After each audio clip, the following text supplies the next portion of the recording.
محترم وطنوالو سلامونه نیکی هیله د پاکستان د سیاسی صورتحال او د اقتصادي مشکلاتو په حواله سره ما په اپریل او په نومبر کې یو ویډیو لاګ کړو. نن په دریم ویډیو لاګ باندې مجبور یم. عزیزانو، د نومبر په شروع کې د پاکستان سره بیرونی چې کم فارن ایکسچینج ریزرو ورته وایي هغه 9.8 ارب ډالر وو او په دې 9.8 ارب ډالر کې یو انام د خپل نه و. دغه ذکر مې کړو. په نومبر کې بعد د IMF سره د دویم کیس په حواله سره خبرې شروع کېدې خو نه شوې. د نومبر 2022 کې په اخره کې دا تناسب 2.0% شو. یعنی په شروع کې 2.50% و، په اخره کې 2.0% شو چې د به دیوالیا شي، خو څه ونه شول. د دسمبر یعنی یو میاشت مخکې 0% پاکستان دیوالیا دی خو اعلان نه دی شوی. نو ډیفالټ یا دیوالیا څه ته وایي؟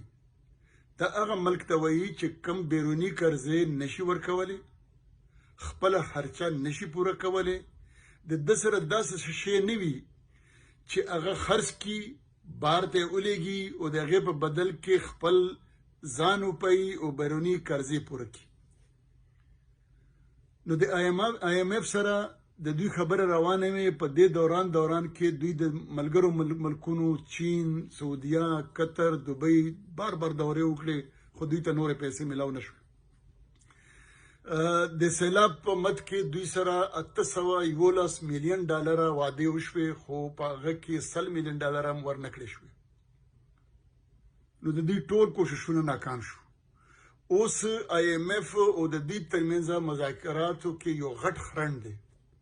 هغه دا دی چې IMF ورته وایي چې ته گردشي قرضه یا سرکولر ډیټ ختم کا، د دې قرضونه په پاکستانیانو ولګوه، نو زه به تاسو ته دویم کیس درکمه.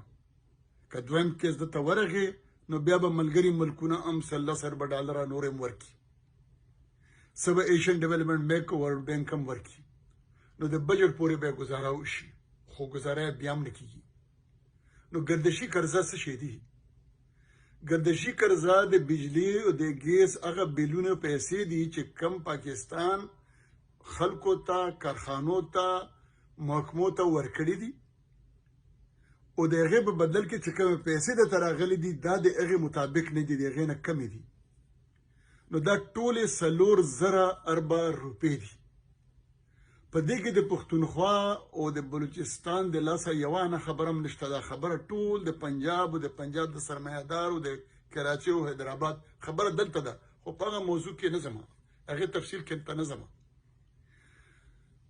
نو د شهباز شریف حکومت دا وایي چې عمران خان چې کله تللو د 200 ارب د تیل چې کم سبسډي ورکړې وه، قیمت چې کم ورکړی و 2 میاشتې، او بیا موږ ورکو 4 میاشتې، یعنی 800 ارب روپۍ چې کم موږ د IMF د اجازه نه بغیر خلکو ته رایات ورکړی و په تیل کې، د هغې بوج تر اوسه پورې موږ نشو پوره کولی، ولس یې نشي پوره کولی. نو که 4,000 ارب روپۍ نور ټیکس پې ولګوم نو دا به څه کېږي؟ خبره همدلته نښتې ده. په دې لړ کې دوی بیا د ملګري ملکونو ټول کوششونه وکړو، ناکام شو. نو 2 ورځې مخکې اول د کور کمانډرانو کانفرنس وشو اسلام آباد کې، بیا په اسلام آباد کې د نیشنل سیکیورټي کونسل میټینګ وشو او په هغه کې 2 نکاتي ایجنډا وه. همدغه ویل تاسو ته غواړم چې دوی په شریکه 2 ایجنډې ایښې وې: د پاکستان اقتصادي مشکلات او دهشتګردي.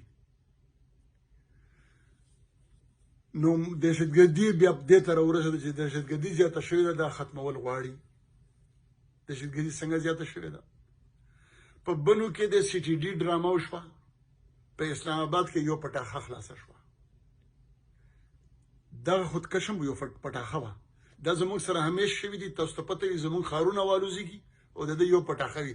زموږ د طالبانو هم ایمان همدومره وي، خو بهرحال دې تفصیل ته نه ځم. نو چې دا ختمه شوله، دا دهشتګردي دا 2 ډرامې وشوې، نو دا چا وکړلې؟ وایي دا طالبانو وکړې. ښه، طالبانو وکړې. نو طالبان خو تا ویلي وو چې ما ختم کړل. طالبان خو تا ویلي وو چې ما د ملا ماته کړله، ما کلیر کړل وطن، ما ټول ختم کړل، په دې کې نور هېڅ طالب نشته دی، ما دهشتګردي ته شکست ورکړو، زه واحد ملک یم چې زما دومره توانونه وشو، ما ترهګرۍ ته شکست ورکړی دی، په نړۍ کې بل چا شکست نه درکړی، موږ نمبر 1 یو. تا خو چې موږ ختم کړو. نو دا چا راوستل بیا؟ دا هم تا راوستل. دا د فیض حمید کور کمانډر چې کوم په وخت کې راوستل، د هغه خبر ما د خپل پاڼې نه شیر کړی و، نن هم شته دی، اوس هم دوباره کتلی شي. هغه طالب چې وایي چې موږ ته فیض حمید څنګه راغی، چې سوات ته به څنګه راځي، ملکنډ ته به څنګه راځي، فاټا ته به څنګه راځي، فاټا به ختمو، ته به څنګه لښکریان وژنې او ستا به ټول تاوان رکو. دا خو تاسو کړي دي. په ډیر اسماعیل خان او په ټانک کې چې کم لکه مروت کې چې کم د طالبانو مرکزونه جوړ کړي، دا خو د اسټابلیشمنټ ورکړي دي، دا ولس خو نه دي ورکړي. اسټابلیشمنټ فوج او ایڈمنسټریشن د ضلعو په خیبر ساوث او جنوبي وزیرستان کې خلکو ته وایي طالبان را پرېږدي، دوی ورسره ونه منل. نو چا راوستل؟ تا راوستل که نه؟ نو بیا څه وایي؟ نو بیا وایي چې دا دهشتګردان افغانستان را لېږي. اوس دوباره بیا وایم، یعنی په بنو په اسلام آباد کې حملې وشوې، بجاوړ کې وشولې، په وزیرستان کې وشولې، دا افغانستان راولېږل. نو ځکه موږ فوجي اپریشن نه کوو. مختصر شوه.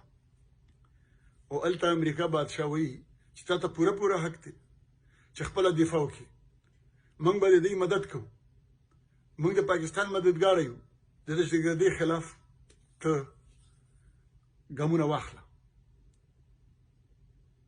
سره پوه شو عزیزان؟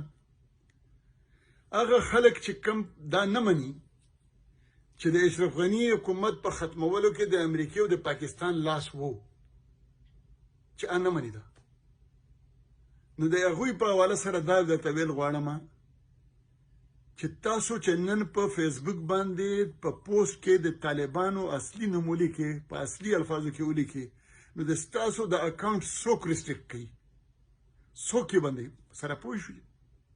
په دې رشته سره پوه شولو.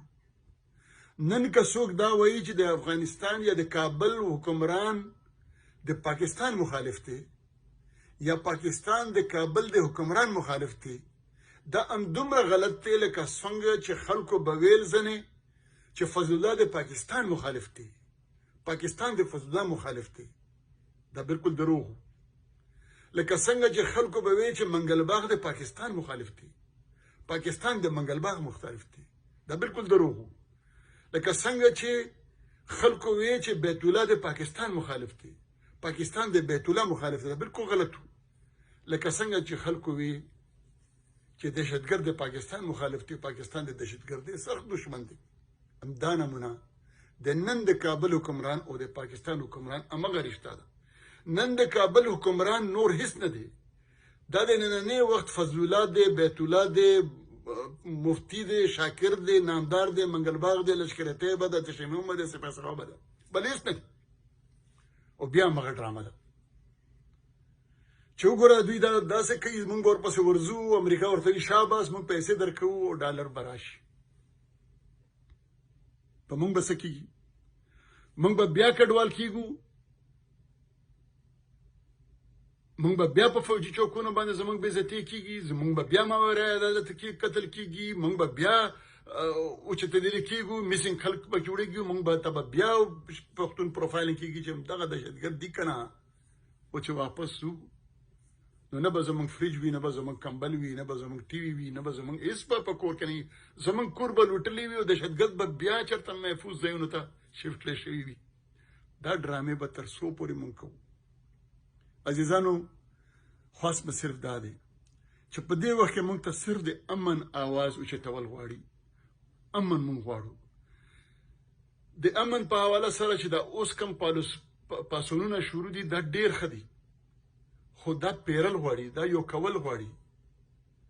که موږ دغه یو کړی شول نو بیا موږ امن ګټو، بیا هېڅ مسله نشته. که دا موږ بیلو نو بیا به چې کوم حال وي داسې به د یو کام نه وي جوړ شوی. سبا شپږم تاریخ باجوړ کې امن پاسون دی. پنځم تاریخ په شپږم کې په واڼه کې امن پاسون دی بیا په ثوابه کې امن پاسون دی په ټولو کې د شرکت کولو نه زیات خواست دا کوم چې دا پیرل غواړي دا یو کول غواړي دا د باجوړ مولانا خانزیب کولی شي دا شیخ جانزاده کولی شي دا ملکه تاوله کولی شي دا د باجوړ ملګری کولی شي دا د سوات ولسی پاسون کولی شي دا د وزیرستان او د ثوابه دا ملګری کولی شي دا پی ټی ایم کولی شي کول باید چوکي باید ټول ته خواست وکړو باید چې محمود خان چغزي یو دغه پارټي دا وکړي باید چې خوشحال کاکړ دغه پارټي دا وکړي باید چې ان پی دا وکړي باید چې ان ډي ایم دا وکړي محمود محسن داوړ دا وکړي باید چې ټول د ته چمتو شي خو چې هر چا دا وکړو هغه به زموږ هیرو شي د ټول کام د به هیرو شي د همیشه دپاره به هیرو شي په نن وخت کې چې موږ امن وګټو دا د انقلاب برابر دی دا د انقلاب نه کم نه دی عزیزانو د پاکستان ستونزه صرف دغه نه ده چې دته د مارچ پورې 15 ارب ډالر پکار دي پاکستان ته په 2023 23 تو 25 کې 2 ارب ډالر پکار دي کدا نو شول دی بیام دیوالیا دی د بیام کنګال دی دا په هیڅ شکل کې دته نه ملاويږي دا د هیڅ داسې نشي پیدا کولی چې هغه بهر ولېږي او خرڅي کی د یو ملګری ملکم د په دې حواله سره د مدد نشي کولی دی بیا اسلام خرڅولی شي دی بیا جهاد خرڅولی شي دی بیا لر او بر افغان خرڅولی شي او دغه په سر باندې بیا او یا اتیا ارب ډالر ګټلی شي بیا د ځلې پاپاجان په ځای باندې ماماجان پیزیوي د ځلې د استرالیا په ځای باندې برازیل کې جزیرې وي د ځلې به د 12.4 ارب روپے په ځای باندې به 10 ارب ډالر د خلکو ذاتی پیسو ته ورځي آیا موږ دې لپاره جوړ شوي یو چې موږ به همیشه د قربانۍ ګډوري جوړیږو چې کله دې په مصیبت کې راشي نو 2 لکه لرو بر افغان د ګډورو په شان حلال کا دا اسلام دی دا جهاد دی دا انسانیت دی آیا موږ دې لپاره جوړ شوي یو موږ به دا کوو نه موږ امن غواړو بس خپل امن غواړو که زموږ په امن باندې څوک کنګال کېږي څوک تباه کېږي څوک روانېږي چې سبا کنګال کېږي خدای دې اوس کنګال کړي چې سبا تباه کېږي خدای دې په دې ساعت تباه کړي موږ ته امن پکار دی زموږ په قسمت کې دا نه ده چې موږ به هر وخت بس مرو موږ به شهیدان کېږو زموږ په قسمت کې خو به غازیتوب هم چېرته لیکلي وي که نن امن وګټو موږ غازیان کېږو که نن امن وګټو نو دا امن د انقلاب نه کم نه دی په دې امن کې د دوړو دشمنانو مرګ به وي هغه د دوی خوښه ده هغه موږ نه وژنو زموږ د امن د وجې نه که مري نو مړه دې شي که نه ډېره مننه خوشحاله اوسئ